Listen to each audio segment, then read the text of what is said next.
Hello everyone, welcome back to computer class. Today I am going to explain that program coding chapter in that unit 1, data types in Java. Today I am going to continue that data types in Java. This is the last part in the data type in Java.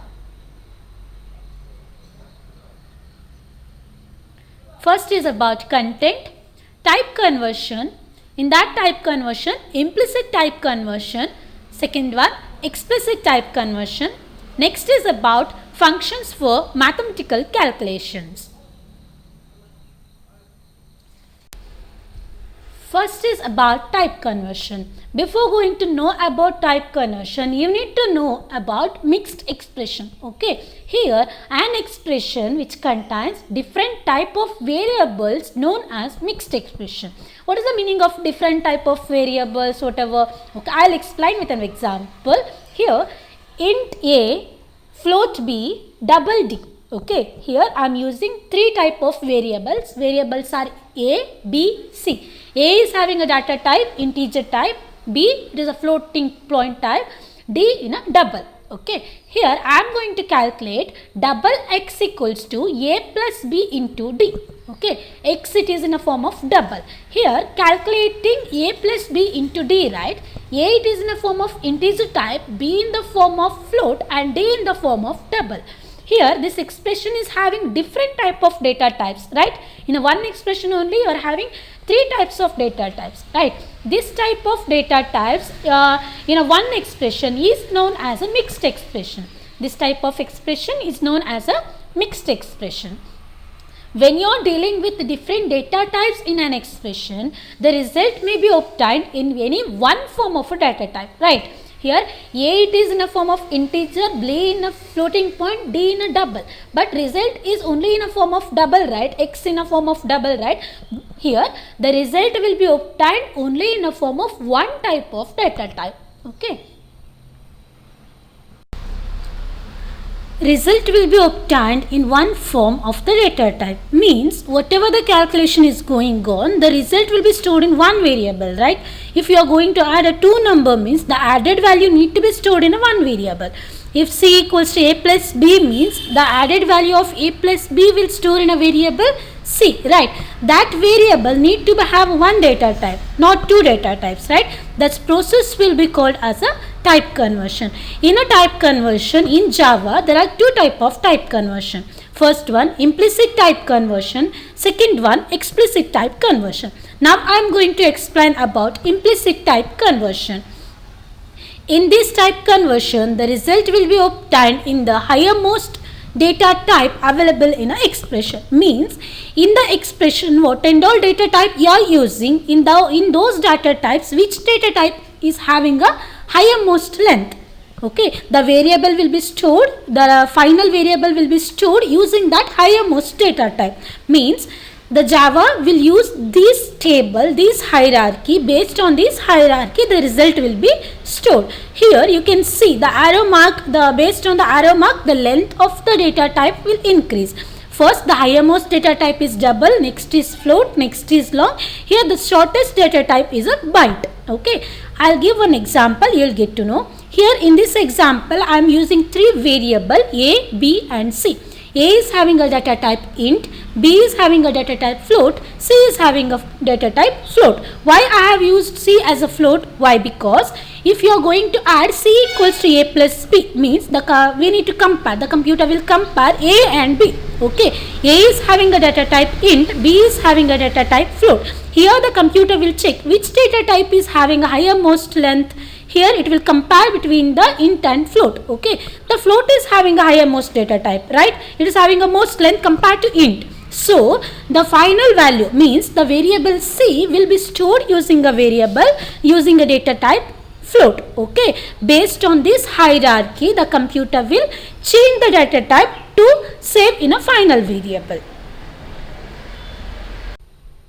Next, I'll give one more example. Here, float area, base and height. Here, three variable, one is a area, next is base, next is height. Three variables are also having the data type float, right? Here, I am going to calculate the area. What is the area formula? Area equals to half into base into height, right? Yes. Next, What is the value of half here? Half will be usually 0.5. Okay. The result is in the form of area. So the result area, the variable area is having a data type float. Here for the 0.5, the float data type will take only the first number, means the half value will be saved with the value 0. The float type will take only the 0 for that half. So while calculating time, the result will be 0 only, right? Whatever the base and whatever the height you are giving, the half value is 0, means the 0 will be multiplied with the base and height. So the final result will be, whatever you are doing, the final result will be 0 only, right? So to overcome from that drawback and all, we need to write the expression like this. Area equals to 1.0 divided by 2.0. Why? The result is in the form of float, right? So we have to write instead of 1, 1.0, and for the 2, 2.0 we need to write. Then the result will be in the proper value. Second type of conversion in a Java is explicit type conversion. Okay. Usually the system will take the data type for the result based on hierarchy, means defaultly the system will follow implicit type conversion in Java, means instead what is that, in the format of hierarchy, means that table. Okay, in the form of that table, in the form of that hierarchy, the computer will follow. Next, here I am going to explain about explicit type. The user forces the system to get back into the desired data type, and this is known as explicit type. Means the user, means we are changing the data type, we are forcing the variable to change to that desired data type, is known as explicit type conversion. Okay, how to write that explicit type conversion? Means the format means syntax. Okay, how to write? We need to write a data type, means the final data type. To which data type you are changing, that data type we need to write in a bracket, and next to that we need to write a variable. Which variable you are going to change to that data type. Okay, I will give some of the example for this explicit type, then you will get to know. First one, int a and double b. Int is having a data type a and double is having a data type b. In this example, I am forcing that variable b to b, and I am forcing that variable b, and it is changing from double to int. First it is having the variable double, right? Having the data type double, right? I am changing that double to int. Okay, how to write? We need to write in a bracket data type int, and next to that which variable you are changing? B, right? So I am writing b. Here b will change to the data type int instead of double. Okay, second example, int a equals to 65. I am changing that variable a in the form of variable a, it is in the form of integer type. I am changing that integer type to the character type. You will get to know, you will get one confusion, right? What is that? A is having a value 65, it is in a form of number. Char in the form of character, means in the form of letter. How it will change? Based on the ASCII character. ASCII means in a computer, each letter, small letter a and capital A, B, every letters are having a one number for that. Okay, based on that ASCII character, the computer will change. Here in this example, in a second example, I am forcing that variable b, and I am changing that variable b to the data type char instead of a. Okay. Third example is int a, float b and double c. Here I am changing both that a and c variable to the data type float. I am multiplying that value of a and b, and the multiplied value is changing to the data type float instead of int or a double. Fourth one, char c, short s, int p and float f. Here I am changing the data types of f, c and s to the data type int instead of char, int and float. Okay, f plus c divided by s will change the data type to the int, and it is storing in a variable p. This is about explicit type conversion in Java. Explicit type conversion means the user is forcing the variable to change to the one data type, mentioned data type. That is user wish. You can change it to any kind of data types. Last topic in the unit 1 is functions for mathematical calculation. Here functions are developed by manufacturers or the system developers. Okay. some of the functions will be there. Based on that function, I'll explain now. Functions used to perform desired operation. Each function is having some kind of operation, right? Some meaning will be there.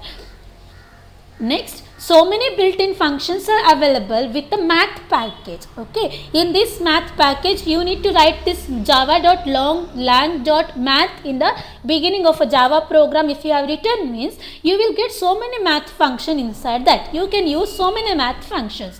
I'll explain some of that. First, the function name is square root of a, means what is the meaning of this? It returns the square root of a positive number. What you have written in the place of a, that number square root will be written. It will return in the data type double, and how to write that? The format is math dot square root of a. Okay, what value you will give for a, that value will be displayed with the square root of that value will be displayed in the result. Next is minimum of a comma b and max of a comma b. It will return, minimum means it will return the smaller number between a and b, max will return the biggest number among that a and b. The data type will be either a int, long, or float, or tuple. How to write that? Math dot minimum min in a bracket a comma b. Next is math dot max in a bracket a comma b. It will display the minimum number among that a and b, and for the max it will display the higher number among that a and b. Next, third one is power of a comma b. POW in a bracket a comma b. It returns the value a power b.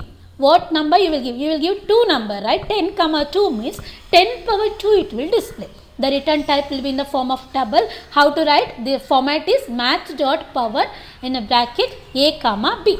Next is log a. It returns the natural logarithm of a number. Logarithm value will be there, right? It will display the logarithm value. It will be in the form of return type is double. How to write? Math dot log of a. Next is round a. It returns the rounded value up to the nearest integer. Okay, something fraction if you are giving means it will display the nearest value. It will be in the form of return type is int math dot round of a. Next is floor a. Returns the rounded value down to the nearest integer. Okay, not to the highest integer, down to the nearest integer. It will round up the value and it will display. The return type is double math dot floor of a. It will display like this. This is about functions for mathematical calculation. Thank you everyone. Have a nice day.